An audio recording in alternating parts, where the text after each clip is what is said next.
Hi Honey fam, my name is Bex. Thank you for joining me for this surf theory video about how to choose and buy your first surfboard. Today we're going to be covering off, first of all, the 5 different factors that you need to consider when deciding what board is going to be suitable for you for your first one. And then we're going to answer some common questions like foam versus fiberglass. We're going to go through the pros and cons of each and weigh up what might be best suited to you. When should I swap from foam to fiberglass?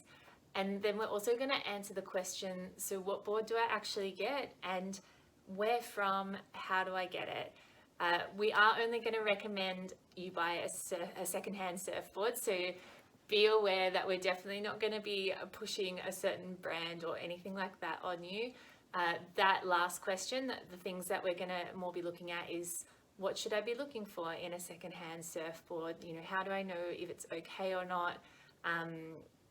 What should I watch out for? Those sorts of things. So we'll dive straight in with our 5 things that you need to consider when deciding what's suitable for you. So the first factor that we take into consideration is your physical build, your weight and height. Now, generally speaking, and this is very general, the taller you are or the heavier you are, the thicker the board you might need to get movement through the water. Now, there are absolutely exceptions to this once you progress a little bit more and get a bit better, but when we're talking about your first board, you probably would have heard people say the bigger the board, the better. And definitely if you are taller or you do weigh a little bit more, a bigger board might be more suitable for you because it gives you a little bit of extra flotation. There's more foam in between you and the water, and that's going to make it easier for you to paddle. It's going to make it easier for you to catch waves, and therefore it's going to make it easier for you to develop that skill set and practice standing up and all of those things. On the flip side, if you're a smaller build or a lighter weight, you might find those really big boards quite difficult to maneuver out into the water, to paddle out, and even to kind of come back in safely. So there can be a downside to only recommending the big boards. Generally, for most beginners, we do just say big is good, but when we're looking at one that you're actually going to buy, if you are a smaller build or a smaller height, you may want to consider just knocking off a little bit of size to make it easy to navigate through the water, especially getting it out through the waves can be a really tricky part for someone of a smaller build. The second thing to take into consideration is your fitness, strength, and flexibility. Surfing is an incredible workout. And it requires all 3 of those things to be able to do well. So we need our cardio fitness to be able to paddle out and kind of keep going consistently, especially if we've got an oncoming set coming towards us that we need to get out through. We need to have good fitness to get out there. Obviously, we need our strength to be able to push up with some power to get our feet all the way through. Not to mention then moving into all of our turns and all that sort of thing. It does become a good leg workout as well. And then, of course, we do need the flexibility to actually get our legs through our arms into that pop-up position. And that can sometimes take some practice, especially as we are first starting out, first learning, and especially if we're coming to it as adults as well. So generally, again, if one of those 3 factors is feeling a little bit on the lower end, so say our strength is not that good or maybe our flexibility is not that good, a bigger board is going to be better because it provides more stability. There's more surface area for us to kind of make mistakes. Basically, if we are pushing up and trying to get our leg through and it doesn't quite land in the right spot, on a bigger board, that might balance out enough that we can still, take our time to adjust it and get it in the right spot and make our way to standing, which means time spent standing on the board, and that's where we're really going to progress. On the flip side, if you do have really good flexibility, strength, and fitness, then you may not need, again, as big a board. You can maybe go for something a little bit smaller because you're able to have a really fluid pop-up, for example. And so it feels fine for you to get your legs through. It's easy for you to even jump up to that pop-up position. The bigger board may not be necessary for you at that point. The next thing we need to take into consideration is your personal goals for your surfing. Where do you want to go and what are you hoping to work towards? If you are just wanting to have fun and it's just a playful fitness thing for you and you love being in the water and that just feels really good, then why not have a bigger board that is going to catch more waves, be easier, and you can just playfully ride along, especially to start off with, if that's your main focus. On the flip side, if you're really set on, getting down to a short board and you want to be doing those like wild turns that you see people do, and you're really committed to wanting to go smaller, we don't want to rush you onto a short board necessarily, but we might not give you a big log as your first board because it's a different set of skills to ride a log than it is to ride a short board. So we'd be better off getting you on a smaller size board that is not necessarily a short board, but one that has a lot of volume, but so it's still easy to stand up on, and we can still get you practicing standing up a lot. But it's not going to serve you to put you on a big one and just say, you'll eventually get there. We do want to start bringing that board size down so you can start adjusting your weight. Your position that you're going to be lying on the board is going to be slightly different on a shorter board than it is on a longer board, for the obvious reason that your legs might not fit on a shorter board, whereas they do on a long board. So it is definitely goal dependent as well, depending on what your end goal is. So if you haven't thought about that for your surfing, if you're not sure actually what you wanted to get out of it, have a think about what you would love. I know a lot of people say they would love to get on short boards purely just because it looks cool, and also because it's so much easier to carry those boards down to the beach or to transport them in your car. That's completely valid.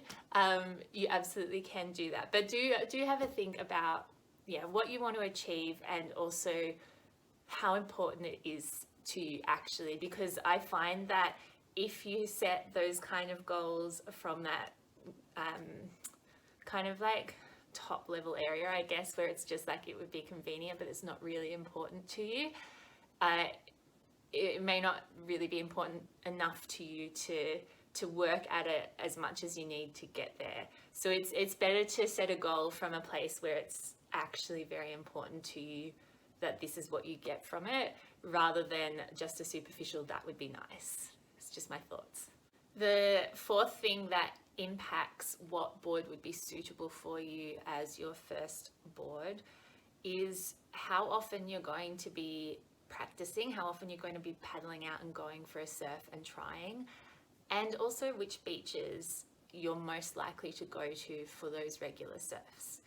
Now, this is a question where we need to be really honest with ourselves, because certainly it's easy to have the best of intentions to be like, yeah, I'm going to buy a board, and then that means I'm going to go out 3 or 4 times a week, or I'm going to go out every day and I'm going to go do this and this, and then it just doesn't happen.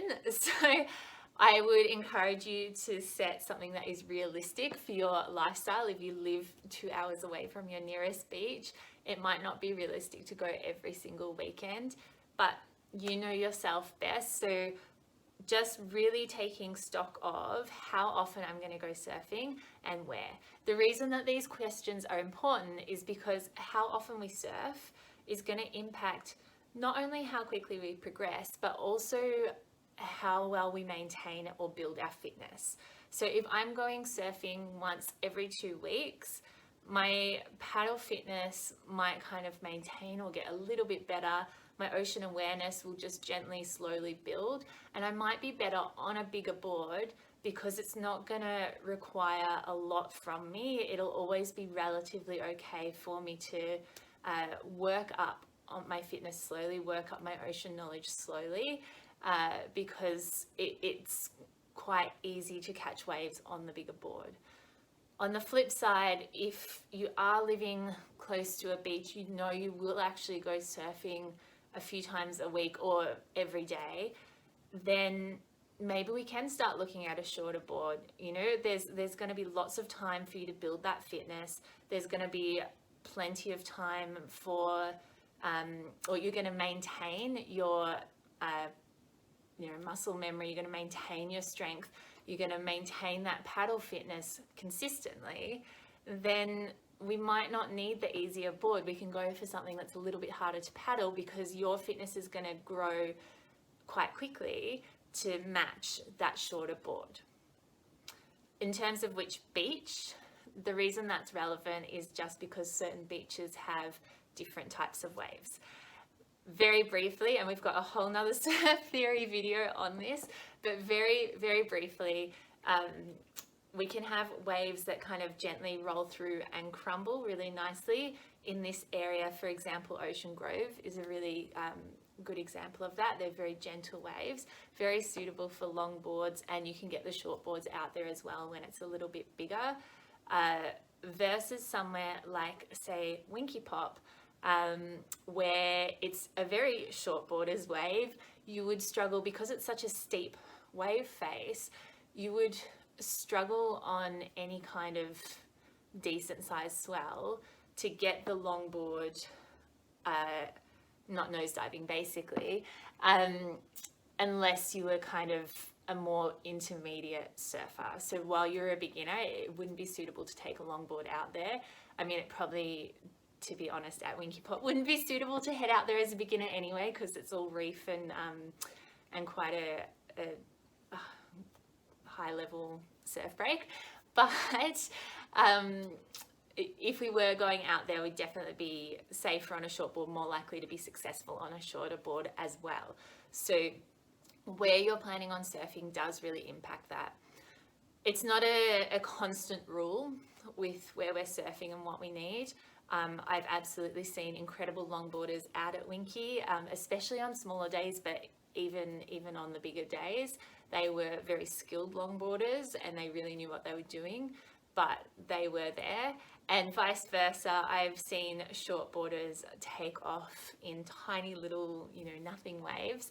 But again, they were very good shortboarders. They really knew what they were doing, and they had a really good understanding of their board that they were able to still make something of those waves. So it's not saying that you can't ride a particular board at a particular break, but it is much easier to ride certain types of boards at certain types of breaks. If you're unsure about your local break, the easiest way to tell is to go down and watch and see predominantly who's surfing there and what they're surfing, and also pay attention to their skill levels. So if you go down to your local break and there are insanely good surfers doing airs and flips and things like that on their shortboards, that might not be suitable for you as a beginner to head out in that spot with your shortboard. It depends. So that is one that you'll really have to gauge yourself. And that might be a place where going and asking your local surf shop might be a good option, to ask them where suitable beginner beaches or what kind of waves come through here. Are they kind of fatter and you do need a bigger board or a chunkier board? Are they quite steep? You can ask around local surf shops, even Surf Lifesavers, even locals that regularly surf. If you feel like striking up a chat in the car park, you can ask them about the waves and ask them about the features of the beach you're at and get recommendations for what they might think is suitable. I would put a little asterisk on that there are a lot of people that do talk shit. So always take it with a grain of salt. Don't just take them at their word, but take it in and maybe try and verify it by what you see yourself. See if it stacks up as true from what you're watching and observing yourself.